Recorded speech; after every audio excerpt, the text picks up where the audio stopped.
একের পর এক বিচারের নামে মামলায় যাদের আইজাহারে নাম আছেন, হত্যা মামলার আসামি, তারা এই সরকার প্রতিষ্ঠিত হয়ে যাওয়ার পর কি করে 3 দিনের মাথায়, 4 দিনের মাথায়, 5 দিনের মাথায় তারা জামিন পেয়ে যায়? এটা রীতিমতো জুলাই শহীদদের প্রতি বিশ্বাসঘাতকতা ছাড়া আর কিছু হতে পারে না। এবং আমরা এটাও লক্ষ্য করছি, কেউ কেউ আমাদেরকে বলেন, মাসুদ ভাই চকলেটের যেমন দোকান খোলে, ফুচকার যেমন দোকান খোলে, আমাদের বিগত দিনের ফ্যাসিস্ট আওয়ামী লোকেরা বর্তমান একটা সরকার প্রতিষ্ঠিত হওয়ার পর এরকম কিছু কিছু খুচরা দোকানও খোলা শুরু হয়েছে। আমরা একটা কথা স্পষ্ট বলতে চাই, যদি বর্তমান সরকার জুলাই শহীদদের প্রতি সম্মান থাকে, জুলাই আগস্টের চেতনাকে তারা লালন করেন, জুলাই চেতনাকে তারা ধারণ করে দেশ পরিচালনা করেন, তাহলে অবশ্যই এসব বিষয়ে সরকারকে জিরো টলারেন্স ভূমিকা পালন করতে হবে। আমরা জানি না, একদিকে আমরা দেখি বর্তমান সরকারে যারা নিয়োজিত হয়েছেন তাদেরকে সেই ফ্যাসিস্ট আমলের লোকেরা ফুল দিয়ে বরণ করছেন, আর একদিকে সরকারেরই অংশ আইজিপি নিজে বলছেন একটা নিষিদ্ধ ঘোষিত সংগঠন চলতে পারে না, চলার কোনো সুযোগ নাই। আমরা এই সাংঘর্ষিক অবস্থা দেখতে চাই না। আমরা দেখতে চাই জুলাই আগস্টের চেতনায় লালিত আমাদের 71-এর যুদ্ধের মাধ্যমে সাম্য, মানবিকতা, সামাজিক সুবিচার এর ভিত্তিতে আমাদের বাংলাদেশ পরিচালিত হবে এবং নাগরিকগণ শান্তিতে বসবাস করবে। তাহলেই 2009 সালের 25 এবং 26 ফেব্রুয়ারি যে নির্মম হত্যাকাণ্ড ঘটেছে, আমি মনে করি যদি পরিস্থিতি সামাল দেওয়া না যায় এবং আমরা যদি সততা, দক্ষতা, যোগ্যতা, দেশপ্রেমের ভিত্তিতে আমাদের দেশ পরিচালনা করতে না পারি, আবার কোনো এক কুচক্রী মহল আমাদের এই সমস্ত সৎ, দক্ষ, যোগ্য, দেশপ্রেমিক অফিসারদেরকে বিপদে ফেলার ষড়যন্ত্রের নেপথ্য নায়ক হিসাবে ভূমিকা পালন করবেন। এরকম পরিস্থিতি বাংলাদেশের মানুষ আর দেখতে চায় না। তাই আসুন, আমাদের 2009 সালকে সামনে রেখে যদি আবার 17 বছরের সেই পিছনের বাংলাদেশে আমরা ফিরতে না চাই, অবশ্যই আমাদের সৎ, দক্ষ, যোগ্য সেনা, আমাদের যারা দেশপ্রেমিক অফিসার, তাদেরকে দিয়ে বাংলাদেশ পরিচালনায় ভূমিকা পালন করতে হবে। আজকে আমরা লক্ষ্য করছি সিটি কর্পোরেশন, বিশ্ববিদ্যালয়, বিভিন্ন সচিবালয় সৎ, দক্ষ, যোগ্য, দেশপ্রেমিক নেতৃবৃন্দকে সরিয়ে দিয়ে একটা দলীয় সরকার প্রতিষ্ঠার জন্য ষড়যন্ত্র করা হচ্ছে। জনগণ অত্যন্ত ঘৃণার সাথে এই সমস্ত পরিকল্পনাকে প্রত্যাখ্যান করতে চায়, কারণ আমাদের সকলের কথা ছিল সবার আগে বাংলাদেশ, সবাই মিলে বাংলাদেশ। যদি তাই হয় তাহলে সৎ অফিসারদেরকে সরিয়ে দিয়ে, সৎ শিক্ষাবিদদেরকে সরিয়ে দিয়ে, আদর্শ, যোগ্য, দক্ষ, দেশপ্রেমিক অফিসারদেরকে সরিয়ে দিয়ে একটা সবাই মিলে বাংলাদেশ, সবার আগে বাংলাদেশ গঠিত হতে পারে না। এটা বক্তব্যের সাথে সম্পূর্ণ সাংঘর্ষিক। আমরা লক্ষ্য করছি আমাদের বিচারের জায়গাগুলো আস্তে আস্তে সংকুচিত করা হচ্ছে। যারা সুন্দর সুষ্ঠু বিচার করছিলেন সেই জায়গাগুলো সরিয়ে দিয়ে দলীয় লোক বসানো হচ্ছে, আপত্তি নাই, কিন্তু এই লোক বসানোর সাথে সাথে আমরা 2009 সালের 25 এবং 26 ফেব্রুয়ারি যারা অন্যায়ভাবে, নির্মমভাবে তাদেরকে হত্যা করা হয়েছে এবং সাধারণ মানুষ যাদেরকে হত্যার শিকার হতে হয়েছে, তাদের জন্য আমরা দোয়া করি। আল্লাহ তাআলা তাদেরকে দেশের জন্য, ইসলামের জন্য, দেশের মানুষের অধিকার আদায়ের জন্য তারা যে লড়াই সংগ্রাম করেছেন, সেনাবাহিনীর যে গুরুত্বপূর্ণ দায়িত্বে তারা নিজেদেরকে নিয়োজিত রেখেছিলেন, সেই হিসাবে আল্লাহ তাআলা তাদেরকে শাহাদাতের মর্যাদা দান করুন।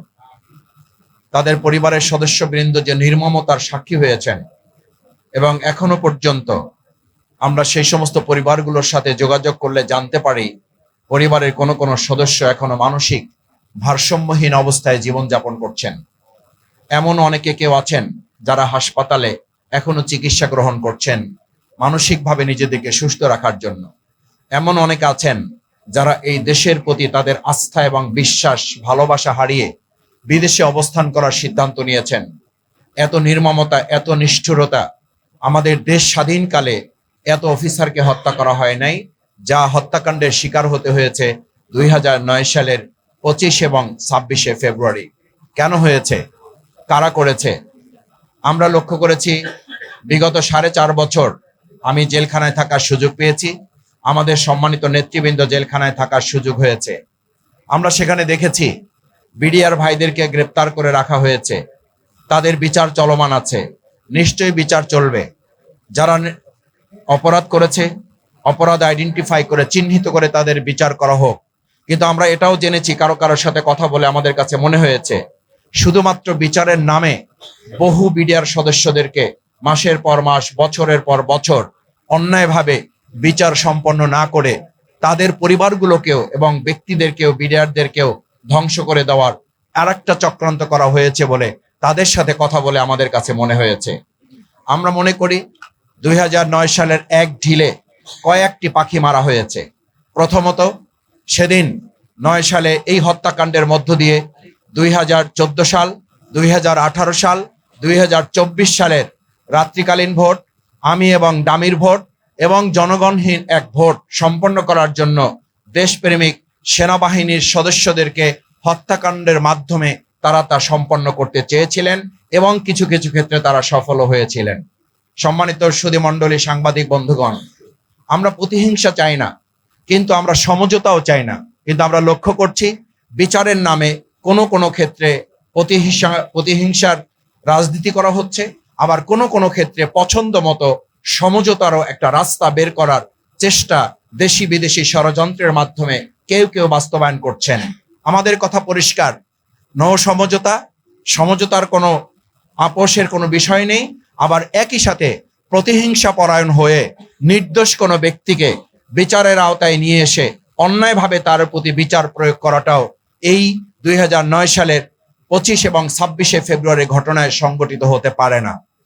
তৃতীয়ত, আমি যে কথাটি পরিষ্কার করে বলতে চাই, সম্মানিত সাংবাদিক বৃন্দ, আমার ভাই এবং বন্ধুগণ, আমরা 2009 সালের 25 এবং 26শে ফেব্রুয়ারি এই ঘটনায় আসলে বিডিআর এবং আমাদের পরস্পর বিডিআরকে মুখোমুখি করা হচ্ছে।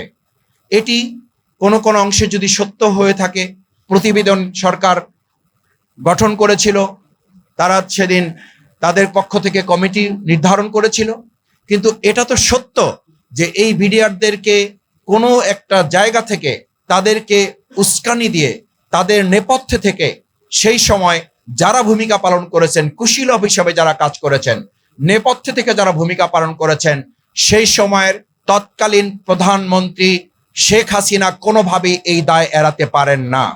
কোনোভাবেই তৎকালীন সেই সময়ের পার্শ্ববর্তী এলাকার আওয়ামী লীগ নেতা শেখ তাপস কোনোভাবেই তিনি তার দায়িত্ব এড়াতে পারেন না। নানক কোনোভাবেই আওয়ামী লীগের নেতা, যিনি সমাধানের নামে মূলত সেদিন একটা নাটক মঞ্চস্থ করেছিলেন, কোনোভাবেই তিনি দায় এড়াতে পারেন না। আমরা পরিষ্কার মনে করি এই বিডিআরদেরকে বছরের পর বছর আটকে রেখে বিচারের নামে কোনো কোনো ক্ষেত্রে যেমন টালবাহানা করা হচ্ছে, একটা পরিবার ধ্বংস করে দেওয়া হয়েছে, একদিকে সেনাবাহিনীর চৌকস সেনা সদস্যদেরকে হত্যা করা হয়েছে, শহীদ করা হয়েছে, আর একদিকে আমাদের সীমান্তরক্ষী বাহিনী যারা জীবন বাজি রেখে, একটা সময় আমরা শুনতাম জনগণ বলতো রৌমারী সীমান্তে আমাদের পার্শ্ববর্তী রাষ্ট্রের বিএসএফকে যারা জীবন বাজি রেখে জনগণকে সাথে নিয়ে নারায়ে তাকবীর, আল্লাহু আকবার স্লোগানের মধ্য দিয়ে সীমান্ত পাহারা দেওয়ার এক উজ্জ্বল দৃষ্টান্ত স্থাপন করেছিল। সেদিনই নাকি তারা সিদ্ধান্ত নিয়েছিল এরকম বিডিআর যদি থাকে তাহলে বাংলাদেশের মতো প্রত্যেকটা ইঞ্চি মাটি বাংলাদেশ সংরক্ষণ করবে। কেউ এখানে দাদাগিরি, কেউ এখানে বাবুগিরি, কেউ এখানে রক্তচক্ষু দেখিয়ে আমাদের উপরে তারা প্রভাব বিস্তার করতে পারবে না। সেদিনের প্রতিশোধের অংশও নাকি এই 2009 সালের 25 এবং 26শে ফেব্রুয়ারি।